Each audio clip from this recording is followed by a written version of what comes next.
Sixx Sense with Nikki Sixx.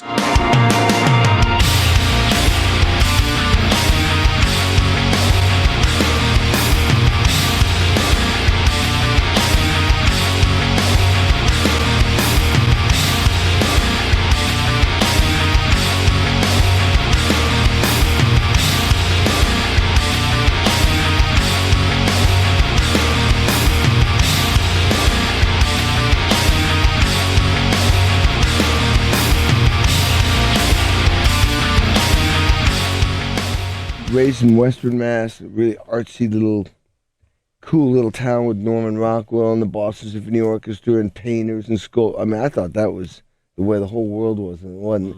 My dad would have men's groups and they'd poetry readings. It was actors. Rad. It was unbelievable. It was like it was a perfect little haven. Yeah. And then, you know, I'm old enough, so there was no rock places to. I started a band basically at 11 years old because I saw the Beatles on TV. I went, fuck, I'm doing that. I asked my mom to call them up to get me the gig. That's amazing. I know. So on the one hand, it's naive. On the other hand, I just started realizing, wow, that's pretty cool that I even asked her.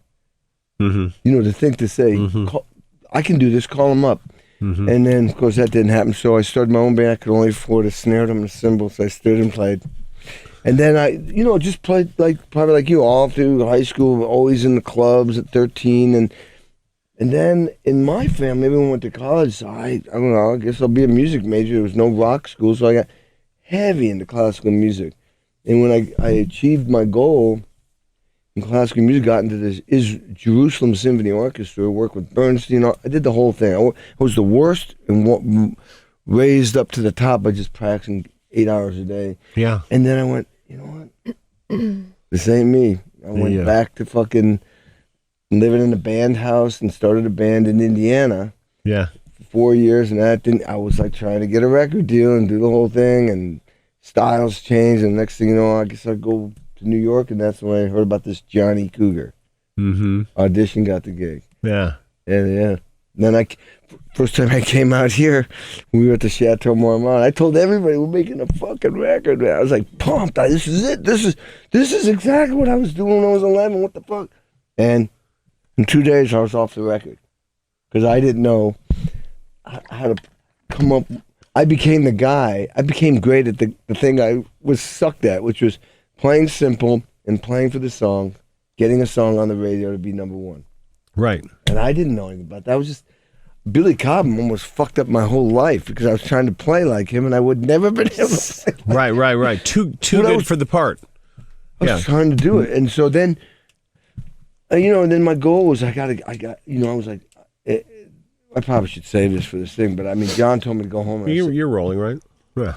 Oh, you are? So John told me, well, after I was in the studio, and I had the wrong gear, I had the Evans fat, thick heads, and I had the wrong gear. I didn't know. There was no internet, so I would hear everything change to tonality. And so John, at the Chateau Marmont, John calls for a band meeting, and I could tell what was happening. And he said, well, and I'd only been in the band for 5 weeks, so he goes, you know, you go home, and I'm thinking, nope. I kept saying that to myself, I'm not going home.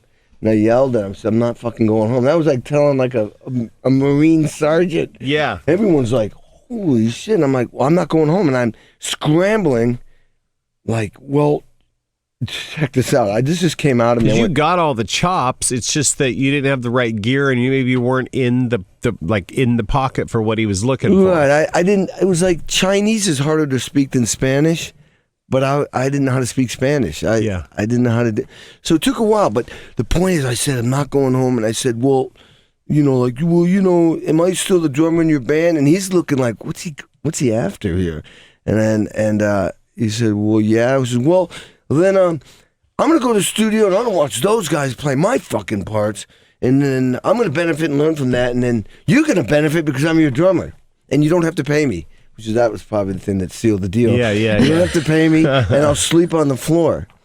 You know, I don't give a fuck. I'm not going home. That's the spirit right there. That's the spirit. Yeah, because I didn't know that until this is the type of shit you learn from when you write the books. I don't really care about what I did. All I'm thinking about is what's next. When I had to go back, I realized, wow, that's kind of like a fight or fight attitude, not a fight or flight attitude. A lot of people would have said, all right, well, and I went, no way. There's no fucking way. And I did learn a lot. And I did. I fucking talked to these guys and learned. And since then, one of the session guys said, God, dude, I knew you were going to make it. You were asking all the right questions. You had the right attitude. I went home, set up a routine, about 8 hours a day, learning how to tune. Bought the Stones records, the Creedence records, everything that was like. Was it easy to play? Were the parts easy, or were they like because they were simpler? It was like hard to wrap your brain around that. Well, it was technically it was easy, but I knew I wasn't getting it. There was something, maybe you didn't have 100% of the feel. Yeah, of that simplicity. I didn't appreciate it. The thing about playing simple, and I talk about this, the difference between analog or film versus digital in the movie business, is that at this point, I feel the spaces between the notes. That's where the shit breathes. That's what digital can't copy that. It's all like a sound and it's cut off. We're analog, and this is what I strive for all the time. I'm listening to the space between the notes. That's the sexy shit that makes it go. It's the fall off. It's the ring. It's all that. Yeah, and that's the human. That's what everybody does different. When I hit the kick drum, I'm listening to what it sounds like till I get to the snare drum, then the snare drum back to the kick drum, and I'm listening to that. And somebody once said to me, geez, how do you play so simple, but you make it feel so good? I went, how do you do that? I said, up here, man, I'm chasing after something, and I'm making my hands and my ears get this thing that I that feels good. That I didn't get right away. Right. That's the part. That's the question you're asking. I didn't get it. I understand that as a musician. It took a while because I was trying to be. When you're young, you're trying to play more notes. I was trying to play, and I didn't get it. I'm like, and one day, here's what I got. 2 years later, I'm back here in LA doing American Food, and we're doing Hurt So Good. And to dumb my playing down, I started playing left-handed on the hi-hat, and I started practicing that way, everything left-handed, so I'd play simpler. And when John's playing, this song, Hurt So Good, I went scared I'd come up with the wrong beat when we were in our practice room, and I'm going left-handed, got, and he turned around and went, what the fuck is that? And I'm like, oh shit. He goes, no, that's awesome. Why haven't you ever played that before? And I was like thinking, well, that's the beat I play on all your songs, dude. But anyway, he heard the difference. I was playing left-handed. It was like sloppy, like a little kid. And he loved that. So I recorded it that way, right there at Cherokee on Cherokee on Fairfax, right? On Fairfax, I recorded there. Yeah. We all did. Shout out the Devil album. Yep. lots of good stuff happened there besides music. Oh, dude. I know guys that won't go in that building because of the shit that the ghosts that float around there. A lot of ski team players over there. So, I recorded left-handed, and I remember going back to the control room, and John wanted to mix the drums way up in the mix, which was great for me. And he wanted to blow every song off that came before us or after us on the radio. That was his goal. And we played, and that was the first time we really trimmed it down, just drums and then one guitar there, gotta, and then the band comes in and it's just another guitar, bass, except for a little vocals and a little organ overdub. It was like AC/DC in that everything there was less notes, but so much value, and it was so loud on the radio. So I'm sitting down and going like, holy shit. I'm listening to play. First I was going like, God damn, I don't got the cool beats. Stuart Copeland gets to play all that shit, and all these other guys. I'm stuck playing dinosaur rock. And then, I know, no, it's true, man. And then all of a sudden, I got it. I felt it. I went, holy shit, man, I can feel my energy, and I can feel what I was thinking about, holy shit. My hands, my heart, my spirit, hands, sticks, drums, microphone, cable, tape, play it back, and I can feel and hear my spirit. That's fucking insane. That's when I got it. And that's when I got Charlie Watts. That's when I went, all right, the guys I've been making fun of are cooler than shit. Right. Yeah, And the eventually- Stones will tell you. They can't do anything without Charlie. Dude, I recorded with the Stones for 2 weeks at Ocean Wave. Because I went over there, Don told me, who I did a lot of sessions with, said, what are you doing, man? He says, you got to come over to Ocean Wave. I'm like, why? He says, you got to come over. I said, I'm tired. I've been recording all day. The Stones are here. I says, I'll be there in 5. We get there at midnight, and Charlie's really cool, real gentleman. He asked me to play percussion with Jim Kellner on his record. I play weird, like, buckets and stuff. He's doing his jazz record. Next thing you know, he asked me to come back again, and again. And all of a sudden, the next day, there's the Stones, all of them. And John says, well, you're gonna record with these guys. I'm like, okay.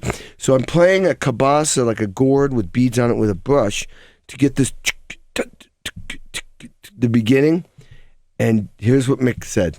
Comes up and goes, hey, mate, I love what you're doing, but don't get in the way of Charlie's hi-hat. It's very musical. I went, lead singer saying that about his drummer. Yeah. I went, fuck. And that they value Charlie. It's the weirdest thing up close. He's playing simple, but it's so creative. Yeah. You can hear his mind thinking. He'll hit a drum real hard, then he'll back off, and he's so It's there. interesting to watch him live because it doesn't look like he's doing anything back there. And it sways the whole thing. Exhale, inhale. Yeah. You can watch the Stones. You can feel it swaying, and they're following him. Oh, dude, totally. It's amazing. I bought 11. So I'd done parts of 2 Mick Jagger records. I'd done the Stones. I'd worked on everybody in the band I'd worked with. And when I had to buy my own tickets, $380 to be in the 11th row right in front of Charlie and Keith Richards. I wanted those tickets. And I felt like a little kid. Like I didn't even know them. Like they were like, I was like a little kid. I was back watching the Beatles. And I went, holy shit. I'm going, wait a minute, these guys. I'm like, doesn't matter. And dude, the mix between Charlie and everybody, it was unbelievable. It was like unbelievable. The feel, and you're right, you nailed it. The way they all play off of him, is nothing like it.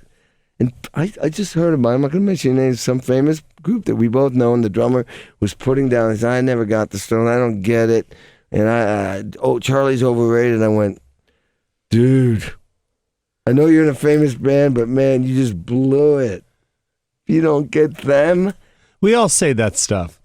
But when you're young. Yeah, but I remember when the 90s clicked around, and it was just there was so much restraint, and the everything about it was, I kind of at the time called it brown-haired music for brown people, brown-haired music for brown-haired people. It was just, that's cool. It lost all its magic. It was like the alternative thing came, and Soundgarden and Pearl Jam, and I was like, the singers sound like they're singing with marbles in their mouth, and so I was popping off all the time. All the time. Of course, because you were younger. And then later, I would listen to the records, and I was going, I really blew it, because it was like a magical time. It was, but I can relate to that totally, because I was thinking what I call it? It was almost like it wasn't.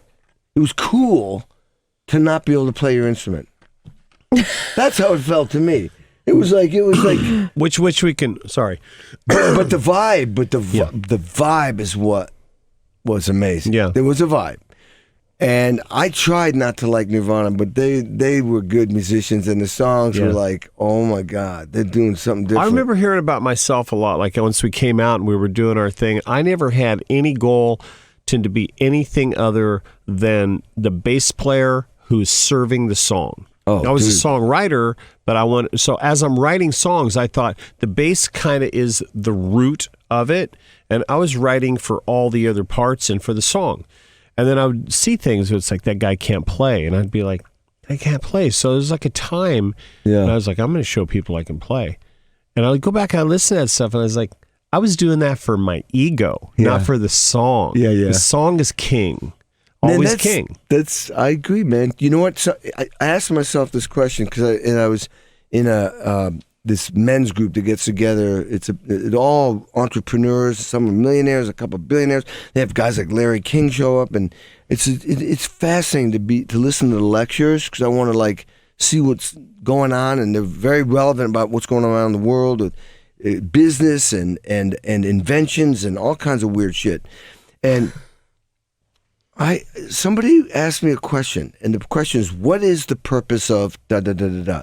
So suddenly I went to myself, Kenny, what is the purpose of a drummer? I'd never quite said it from a business angle in that way, and I went and finally this is what I came up with, which relates to serving the song. The purpose of all those records I played on, trying to get on the radio, is to get the fucking song on the radio to be number one. It's not about me. It's not about any individual. It's about all of us serving the song to get it on the radio to be number one. Right. And nobody ever gave me the rule book on that.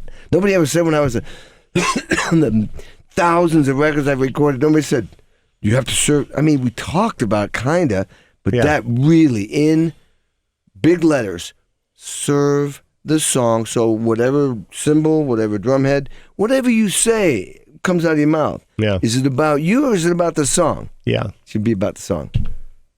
It really should. And what is the purpose of, anybody can ask themselves that question. What is the purpose of what I'm doing? Yeah. It's amazing. You'll be befuddled. You'll go like, why are you doing it? Yeah. I remember once I was working on a lot of songs, and my guitar player in Motley said, man, it's like everything's in A. He's like, because he wanted to play outside of the box, and Motley was really, we tuned to D, but we played in A, so it was actually that's a different key. It served Vince's voice. It served my singer's voice. He had this kind of a high, so you went a fourth voice. Up. You went a D above A? Yeah. Yeah. And that's a big step. And it was like, it gave it that umph because it was just bass, drums, and guitar. Yeah. Right. Singer didn't do anything other than do his job. He sang. He didn't play keyboards. He didn't play rhythm guitar. He didn't play acoustic guitar. And it gave us that body.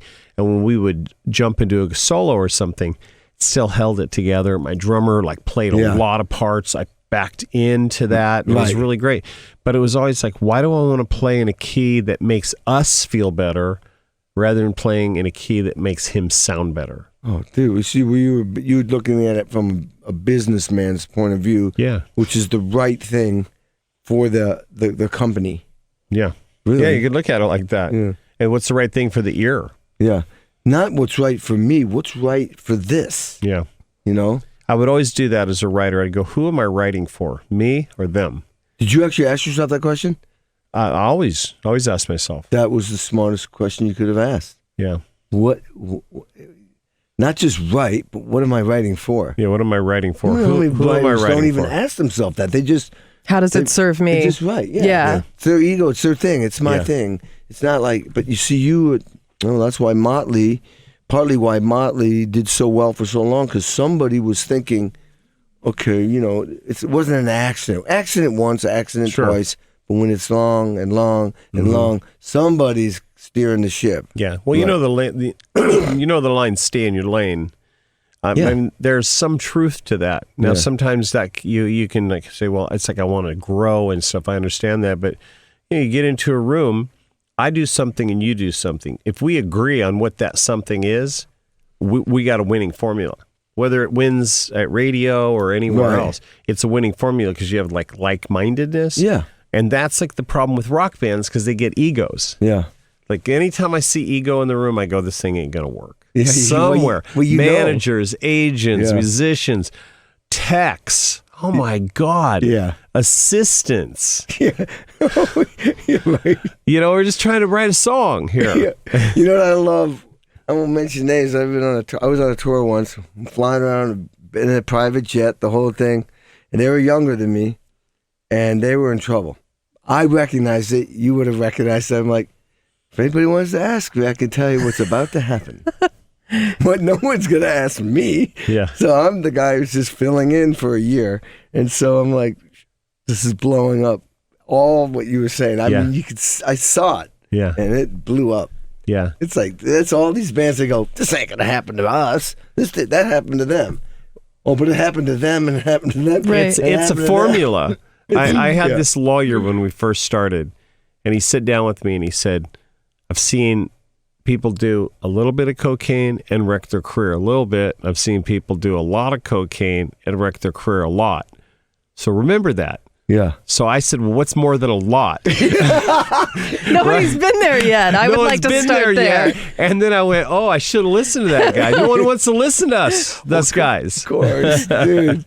Well, yeah, I know. Well, that's the father and the kid. Yeah. My dad told me when he heard me talking to 3 different chicks. It's in my book. I'm 23 and I'm talking to one girl in Boston, one girl I'm banging in New York, one girl I'm banging in Maryland, and there's this only a couple phones in the house, and he's hearing me bullshit all of them. Yeah. And he said to me, which was very, very astute of him, he goes, Kenny, I don't really want to tell you how to run your life because you obviously got a thing going here, practicing, working hard, pounding.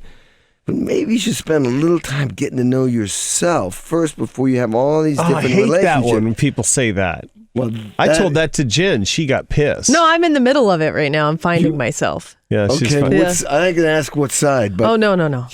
But the thing is, I reacted to it, but I knew he was right. But I really wish I should have said to him, Dad, you're right, because obviously it made me emotional. Like, well, you don't get it, man. I gotta fucking practice. You don't blah blah blah blah.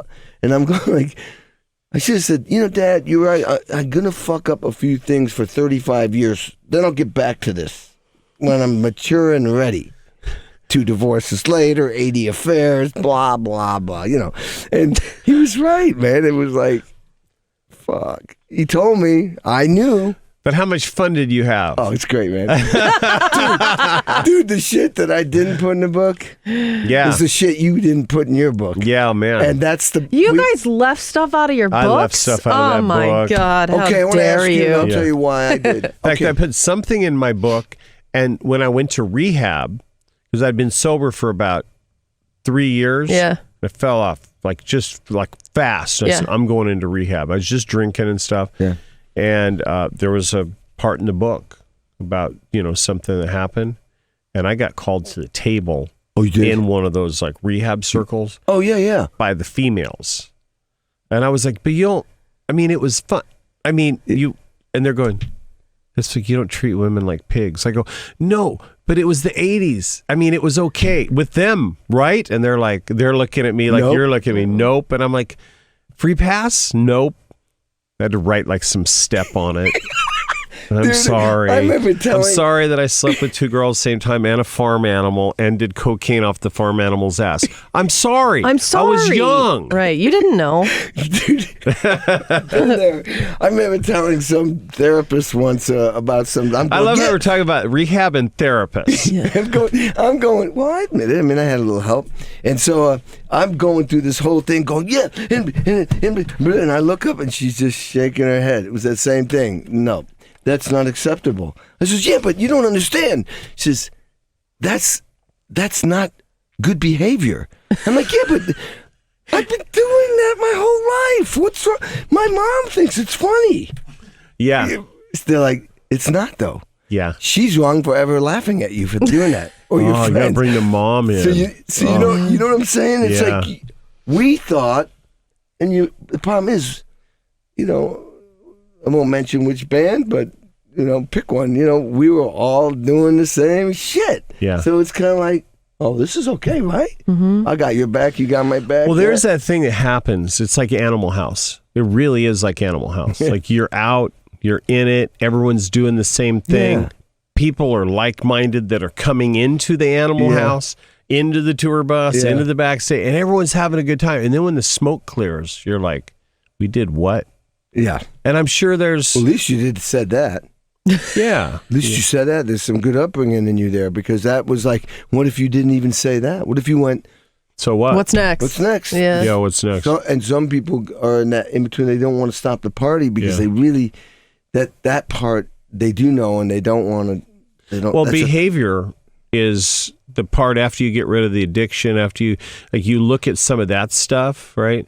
Then you're still stuck with some of the behavioral issues, and if you don't clean that up, you're really just You're just really a sober asshole. Are you going to go back? You're going to go back to it, yeah. That's the thing about life. It waits.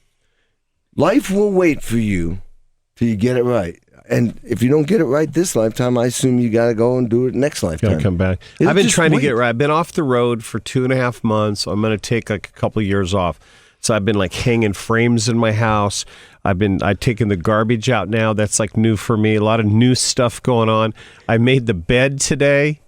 I didn't do a very good job, I guess. I was told in a text message from my wife, but I'm trying to be a good husband. We were driving down the road, and I tried to get around this lady, and she looked at me in her brand new little Porsche, and she went, "Fuck you." And there it came. All that good behavior, all the good thoughts, all the trying to be a good guy went right out the window. Her Porsche has a big dent in the side of it from a big, giant Monster can. And as soon as I did it, I went, yes, I'm alive. I feel better. And my wife looked at me and she goes, oh, good. And I went home and I got laid. So I think it's about balance. You can hang some pictures. You can do some stupid stuff. We don't want to become the Dalai Lama. Maybe later. One step at a time. One step at a time. We got a lot of steps to get there. I know. Well, the thing is actually, making the bed is very significant. If you're talking about self-discipline, okay, that's an example of self-discipline. Then you take that and you apply it to something else. It really is significant. It is. It's bigger than you realize. And I've read some books where they talk about that. Start by wake up, make your bed, brush your teeth, look good. Start with that. So hard. And then when you think back on it throughout the day, you realize like, oh my God, I have a bed to come back to that's made. If everything else in my life is complete chaos, I know I have that one thing at least. Well, you ground. Realize guys like Kenny and myself have been gone more than we've been home. Oh yeah. So it being home takes some getting used to because you're used to having housekeeping.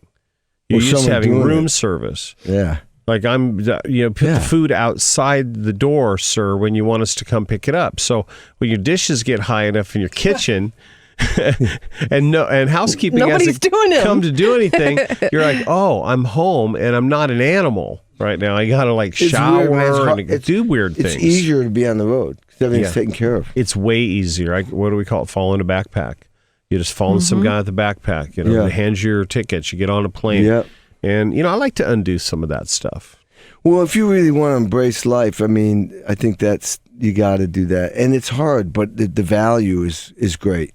Yeah.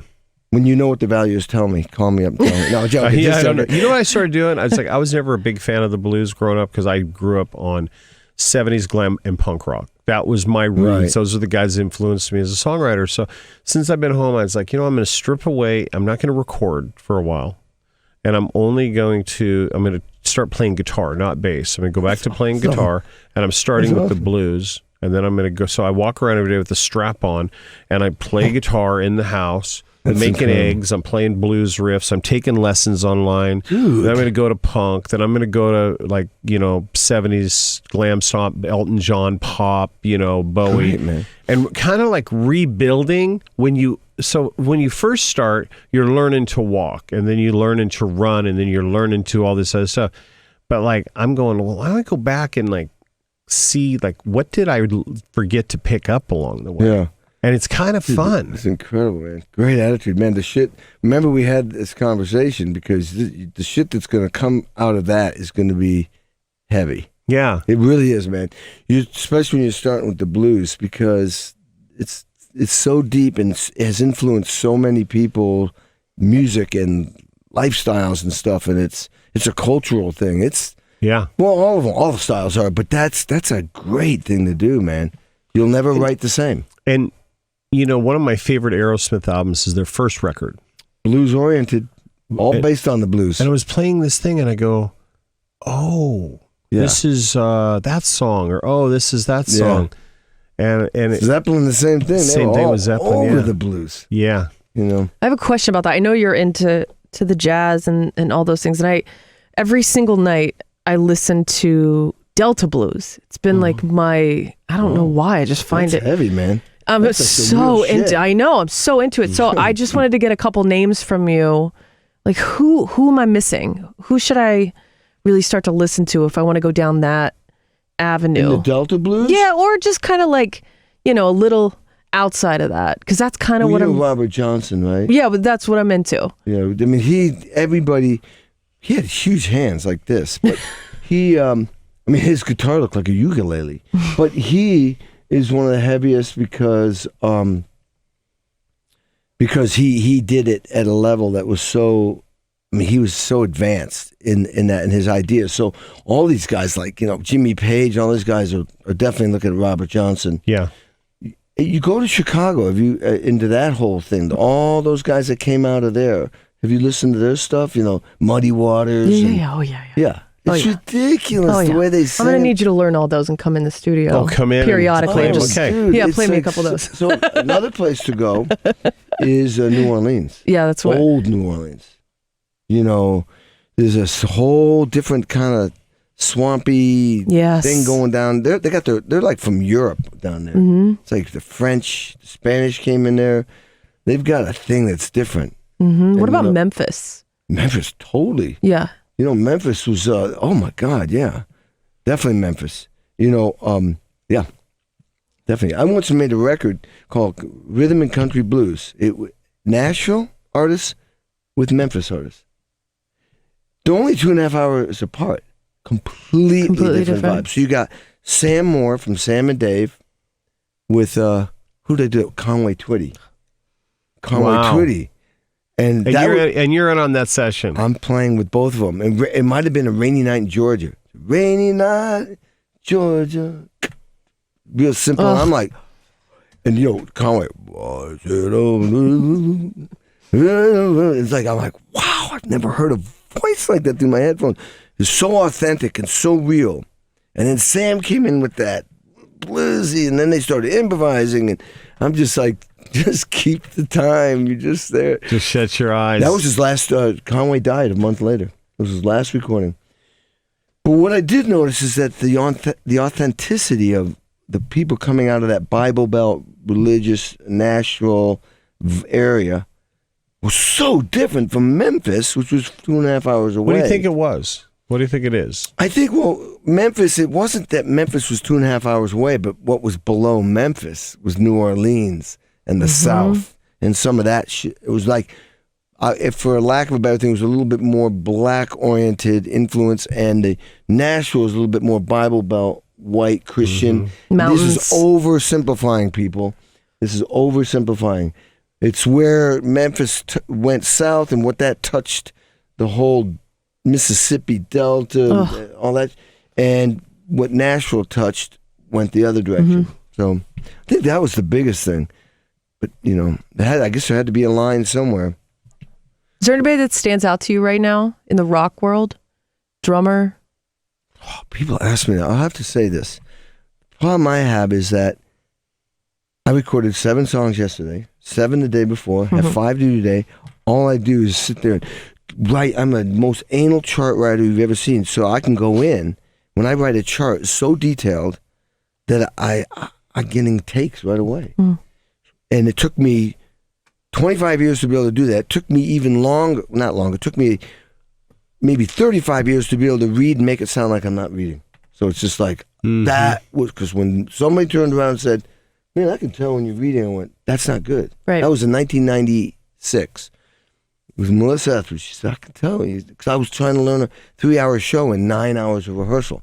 I didn't have time, so I wrote everything out. Right. And I'm like, I can play this stuff, but I'm reading, because she said, oh, that's all right. Next thing you know, I'm reading charts, playing in front of 14,000 people, and I've got tempos, I got segues, I got cues.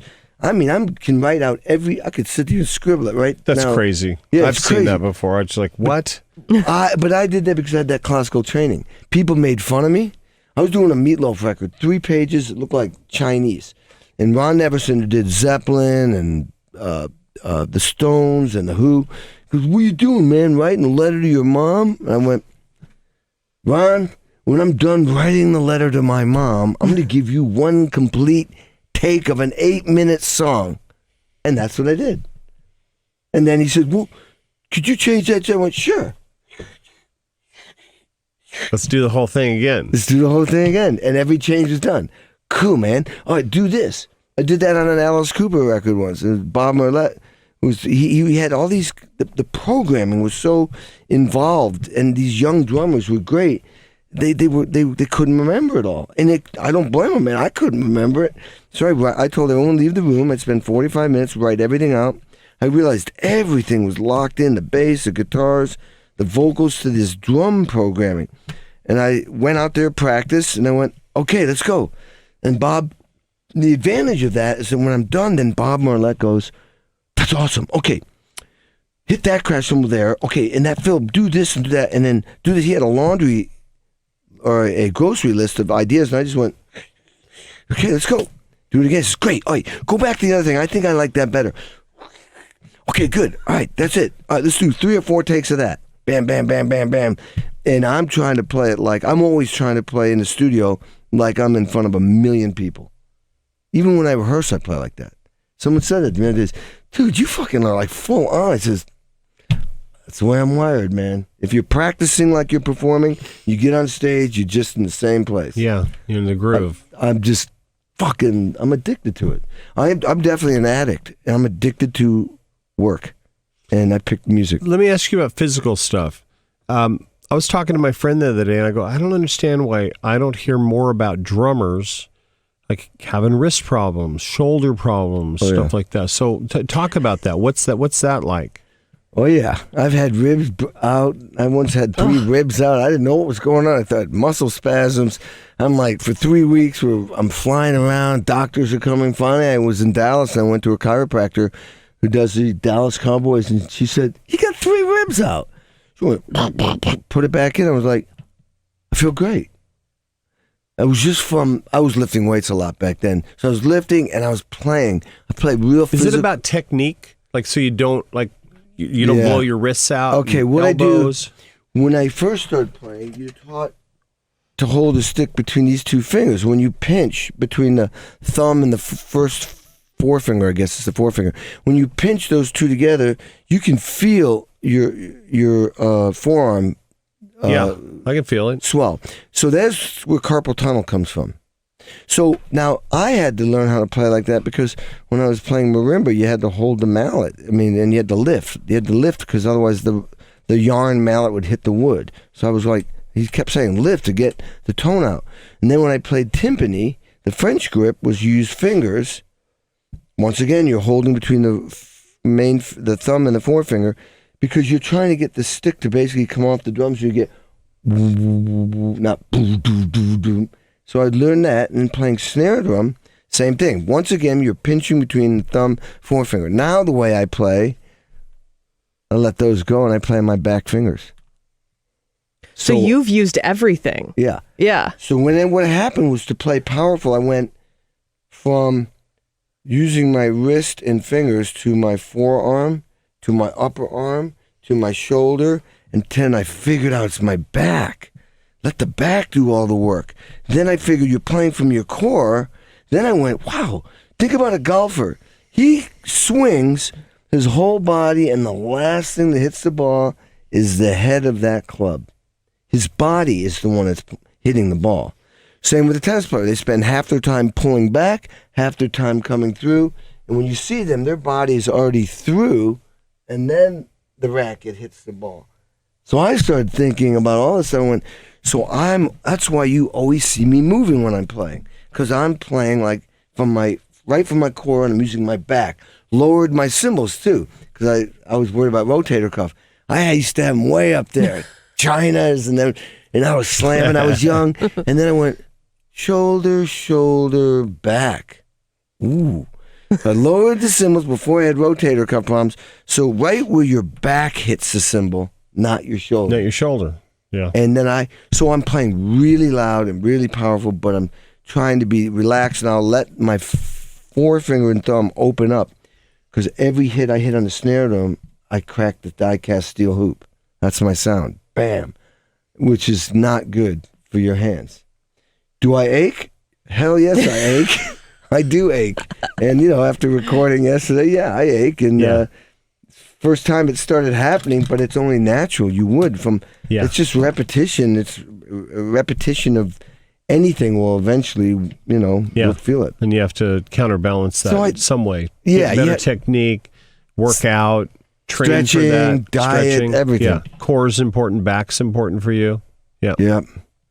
Yeah, I mean, I've never had a lower back problem, except once I did because how do I say this? I was very active in bed, you might say, and for some reason I was hearing my. That's the worst when you pull something in bed. You know, I could do it walking down the street, but not in bed. Yeah, I know. It's.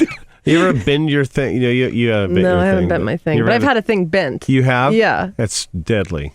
Yeah. I had to go to a doctor. It was black. Oh yeah. Thought I broke my dick. Yeah. There's nothing to break. What did he say? He said bruised it really bad. Bruised it. You can do that. Yeah, I did bruise it. I've done that once. In and out, and oops, bam. Oh. Yeah. Sorry. It's not a drum technique. Yeah. It's not. Yeah. You asked me a question about new drummers, and I got into the song. No, but I kind of see what you're saying. Are you saying that it's like I don't have as much time to listen as I would like. I'm searching the YouTube. I do know this much. It's very, very popular now because YouTube is so big and people are posting their stuff. With that age where, drummers and a lot of people are shredding, it has nothing to do with the song.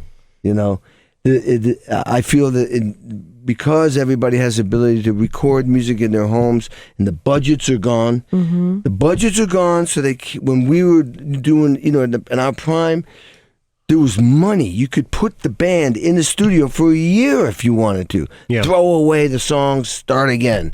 Throw away the songs, start again. Being like Henson at $2,500 a day, and those budgets are gone. People can only, so they're making, the bands aren't together. It's one guy trying to figure out, one girl trying to write a song, and you've got mediocre music. And I think and I think it may be just starting to come up, but we have a lot of mediocrity out there in both film, music, and then once you have it in film and music, that's a reflection of society. I think there's a very mediocre time right now, and people, I think, are getting sick of it. I am. I've been sick of it forever because I'm not the guy who's going to say that's good just because it's popular. Right. I'm not. It sucks. That sucks right there. And there's this, it sucks. There's no melody. There's no hook line. There's no chords.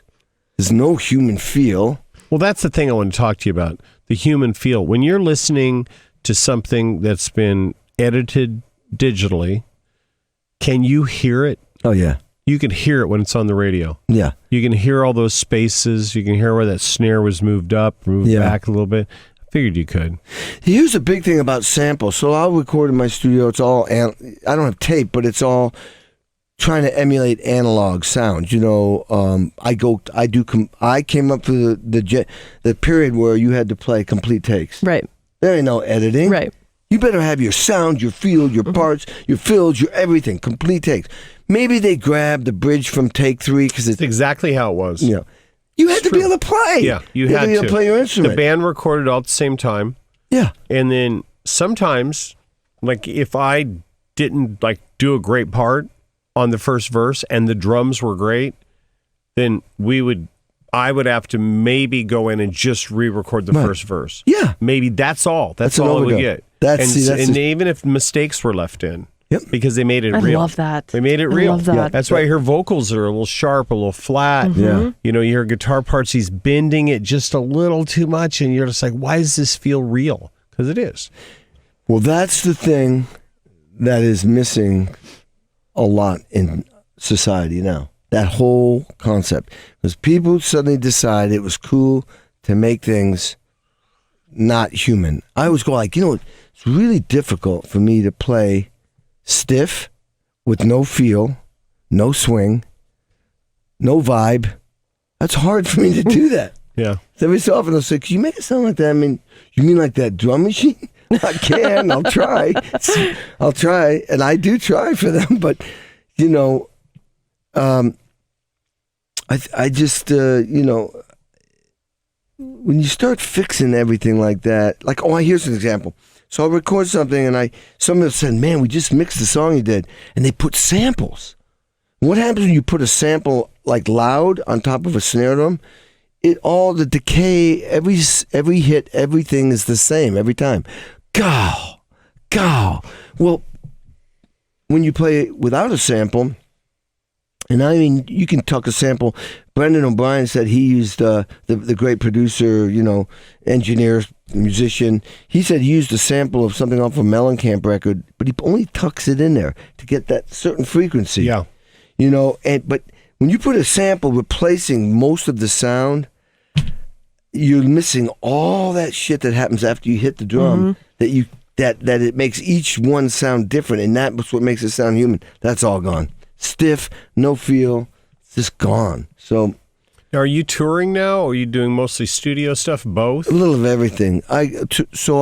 Tomorrow I go to Vegas for 4 days with John Fogerty. He's going to play. We're going to rehearse for 2 days and 2 shows at the Wynn. So we're doing a residency. Then I'll come home. He was here a few days ago. John was here. John was here? Yeah. Are you kidding? Yeah. That is awesome. Oh, that's right, because we're promoting Melissa, that. Yeah. He's amazing. Yeah. Very great. bright. He's talking about getting up at 4 o'clock in the morning, 5 o'clock in the morning, and doing what I'm doing, like taking guitar lessons on YouTube. And he's 71. He's like, I'm never going to stop. Dude, he practices, 3, 4, 5 hours a day. He can't stop. And we've all heard stories, and so him, Paul Rogers, John Lydon, some of the people that we've had in here. Yeah. And, when Paul came in here, I was like, oh man, it's like, I hope it's a good interview. Yeah. He was the sweetest guy. Same thing with John. Yeah. He was on the voice. He was on the phone, sorry. And he was like in such a mood, good mood. Yeah. And it was just nice to hear that, because sometimes these stories get bigger than the artist. We forget about guitar, drums, bass, songwriting, passion, fashion, the whole thing. It just becomes about who these people are. Right. And then one little story gets magnified. Yeah. He's so I'm going to be in with him, and then we come home for 3 days, and I'm probably like you. Every day is a work day for me, because I'm already I'm going to write I want to write the second book. It's not an autobiography, but I learned things. I came up with 7 ways I believe people can be successful and stay successful. Yeah, I want to talk to you about that too. Yeah. So that came out of that. So I'm going to do that, and I've got somebody wants to do a documentary on me. I said that's fine, but I really want it to be more about not just the drumming is just what I do, but I want it to be about why somebody can make it, how this happens, because it's not just in music. It's about anything, any career. I want to talk about that sort of shit. Getting fired, standing up for yourself, the fight or fight, the hard work. That applies to everybody. And so I'm hoping that we're going to film it. We'll see how it ends up. Please include the Norman Rockwell stuff. What? Please include the Norman Rockwell stuff in the documentary. You mean me stealing cigarettes when I was 10? Just so cool. Yeah, I know. What a story. Yeah. Like, you're reading that and you're like, nah. Yeah. And you keep going. You're like, oh my God. You should see some of the stuff. I used to go, there was a guy in our town. Do you have any of his, like... I don't have any of the You originals. should have one. No?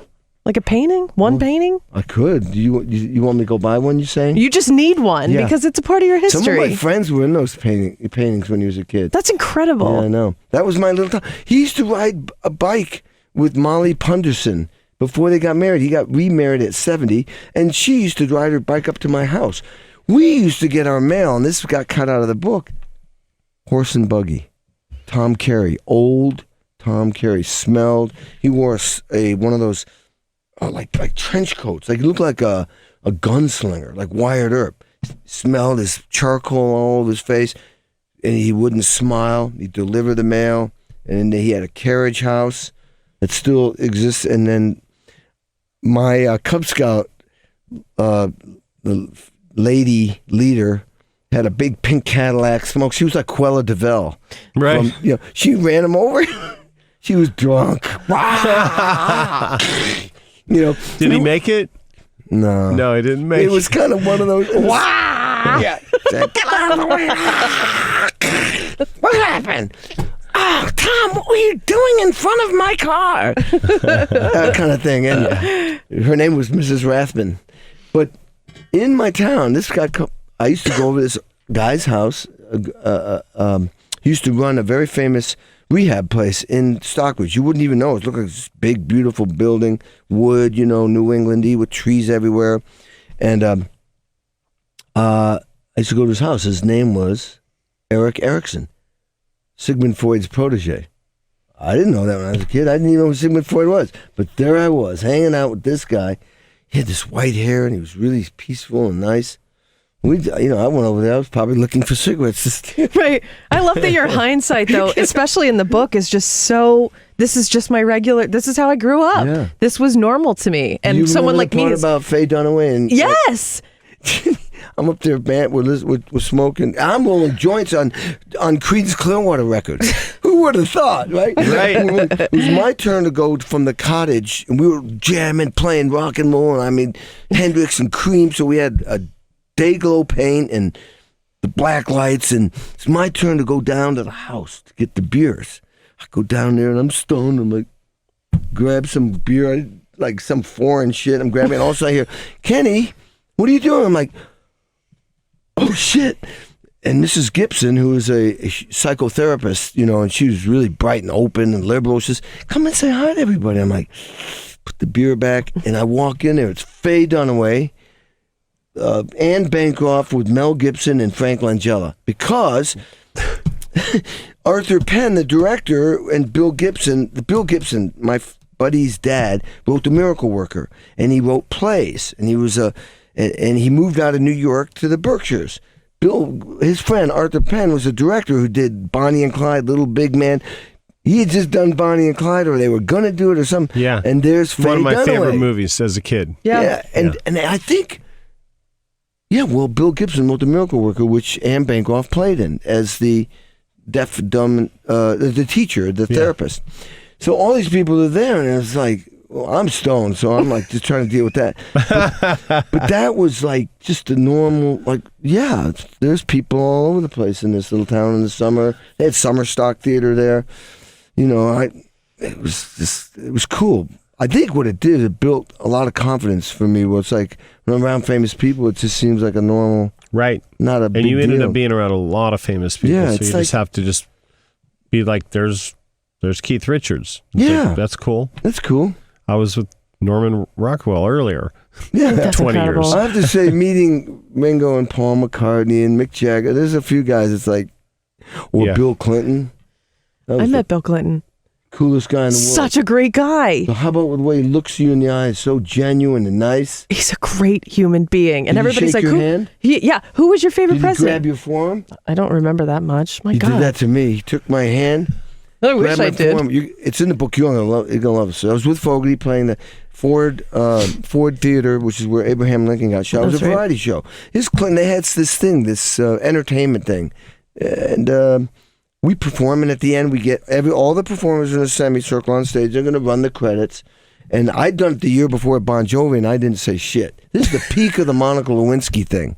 So I'm like, you just know. You just don't say anything. This time, I'm so excited, and he goes by us, and then he comes back to us, because we're the rockers. I went, Mr. President, I was just in L.A., I was doing sessions, and then I was in New York doing sessions, and everybody wanted me to tell you they just love you, and they support you, and they dig you, and blah, blah, and he just smiled, shakes my hand, and he takes his other hand, gets my forearm, pulls me in close, doesn't whisper in my ear, his face is right in my face, says, they've been trying to get me out of office for 6 years. It ain't gonna happen. I'm like, he's telling me this? Who the fuck am I? Yeah. And the point is, my honesty, my just letting it out, he liked that. And it made him feel comfortable to tell me stuff that he wouldn't probably tell guys he walks around in the White House. Sure. And that's why I talk about team communication skills. Mm-hmm. This guy, suddenly I was his best friend. It's heavy, man. It was I heavy love on my that. part, heavy on his Yeah. part. Yeah. Totally. And of course, I went to the after party, all these Republican and people, congressmen and representatives like, hey, you guys were great. Hey, you talked to the president. What did he say? I'm like, nothing. Nothing. It's under lock and key. Yeah, he just... So tell me about, so you go out and you do motivational speeches? Inspirational kind of. Inspirational. How long is that when you go out and do it? Well, I can do it for, you mean how long's the show? Yeah. I can go 2 hours easy. But yeah. No script, so to speak? No, I've written a script, yeah. It starts off as a movie, and the movie is like to wow you. It's like there's it's there I am, stuff with the... Very powerful, and then there's a bunch of kids watching the Beatles on TV, and then he shows me playing with Ringo, and then at the Kennedy Center honors, where Paul McCartney's clapping as we are honoring him. Yeah. I'm playing with Steven Tyler. Yeah. And it's just this heavy thing. And then it moves on. There's all these statements, and you see me talking. And then I have made my way on stage, and I hit, digital performer button on my computer, and in the dark, this record I did with Tony Iommi and Glenn Hughes, which is badass. Dark. When I come on, the lights come on. It's like a show, and then I play just to show movie. Now that's him. And then I segue very quickly into the drum beat of Jack and Diane to show. That's kind of what made me big. Mm-hmm. Then I step forward, and I just basically start talking like, I know I'm going to start with, I was a little kid who grew up in a town. I saw the Beatles on TV, and dreams come true, but I made them happen because of this. And I want to share with you today 7 ways that I really believe that you can become successful. And if you already are successful, stay successful. Right. The same 7 ways that made it possible for me to have a career in one of the most difficult businesses in the world, the music business, for 3.5 decades. And then I go into the 7 different keys or ways or steps. Yeah. And I have, I have pictures on the screen. And what happens when I get to the Mellencamp segment, where I've just gotten my head pounded in and fired and rehired and struggling. And when I get to that, I go up and do a medley of Mellencamp songs, just as an entertainment part. Then I get off the set and I go, so why Kenny Aronoff? And this is how I get into, it's not just about how you play. It's not just about how fast you play. It's about, are you a team player? Are you a band guy? Mm-hmm. Who are you in your office? Are you the bass player, the guitar player? I've survived because I get along with people. People want me in the room with them. And I quote Don Was in the New York Times talking about this. And then I explain how I thought he made it. And then I was a member of a band. I wasn't a member of a band. I was in the Mellencamp band. But when John decided he wanted to quit for a while, and I just got divorced, and I wasn't making the lion's share of the money, which is fine. I get it. Point is, I had to get a new job. So I came out to L.A. Right. And I became a session guy. People just kept wanting me. And that was the first time you were a session guy?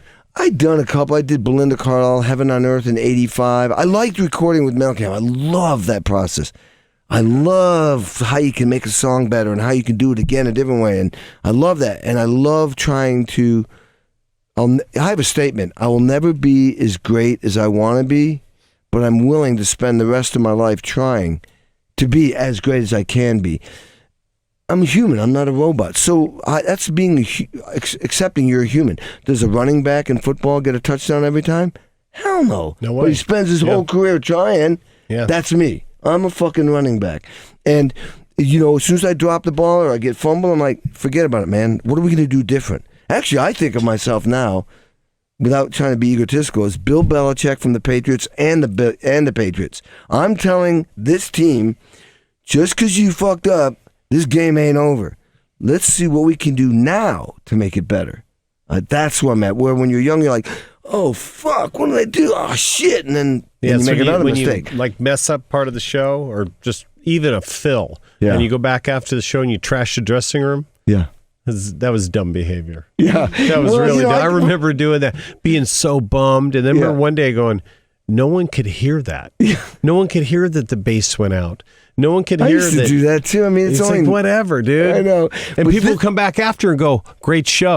And you'd be go, are you kidding? And then you we break them down. We sucked. We sucked. And they're like, oh, great. Well, I'll never see you again. That's the part you didn't realize. Yeah. Well, that's all that's the growing up. That's part. the next level. So that's what I try to be. So, yeah, and then I go up and do 6 number 1 hit singles. I showed that I reinvented myself. It's all about, is the glass half? I thought the glass was emptier when John said, I'm quitting for 3 years, which he didn't. But I went, I had a bottle of champagne in one hand, 2 chicks in the other arm, and I'm like the last concert of a Jubilee tour, and I'm like, fuck, let's go to a party. This is great. We're in private jets, we're in Ritz-Carlton's, you know the drill. Yeah. And when he told me that, I dropped the bottle, I told the girls, get lost. I'm like, what? You're going to quit for 3 years? I'm like, I just got divorced. Holy shit. How am I going to make a living? And it all worked out. But so I played. But with the right attitude. Yeah, the glass is always full. That's what I say now. Yeah. Always full. When shit like that happens, it's like, dude, this is the beginning of something. Right. Not the end of all existence in your life. Fuck no, man. Get a fucking spine, drag your ass forward, and let's get on with it. And so I play 6 number 1 hit singles, and then I come off and I end. Usually there's not enough time. I end my whole evening and I do one more piece. And that's a piece, one of the most scary sessions I've ever done. So I got asked to record with the Buddy Rich Big Band. But they gave me kind of rock songs, but Buddy wasn't a rock drummer. And I went, nope, I'm not doing unless I really play authentic jazz. And when I was a little kid, I used to try to imitate jazz because that's what my parents had on the turntables. Right. So I grew up playing jazz, then I got into rock. So, and ever since I recorded the big band in '94, I used that piece, Straight No Chaser, blazing fast, in drum clinics. And so now I own that piece. And I just performed with the Buddy Rich Big Band at the Catalina Club in Hollywood. And now they've just asked me to come to New York. It's Buddy's 100th anniversary. And I'm going to do it. I'm going to go to New York City, play with the Buddy Rich Big Band in New York, playing blazing fast big band stuff, like a big band drummer as much as I can. Yeah. It's fucking awesome. It's like, what? Amazing. That guy playing Mellencamp is doing that? I mean, it is fast. So I end with that, with a very thought-out drum solo, because I try to make this whole show very organized. And then that's it. And it's cool, man. And I do it because it's a cool way to take my entire life's work and it evolved into this meaningful stuff. And I like talking about it because I'm coaching myself too. Mm-hmm. So for them, but it's also for me to keep me on course and that's big. That's big. I'm, like I said, I'm Bill Belichick and the Patriots. I'm the father of the son now. I'm the coach and the player. And I need to coach myself. Because I've been a kid more than I've been an adult. Thanks so much for coming on, dude. You're welcome, Awesome. man. Thanks. Nikki Sixx and Jenn on the Sixx Sense.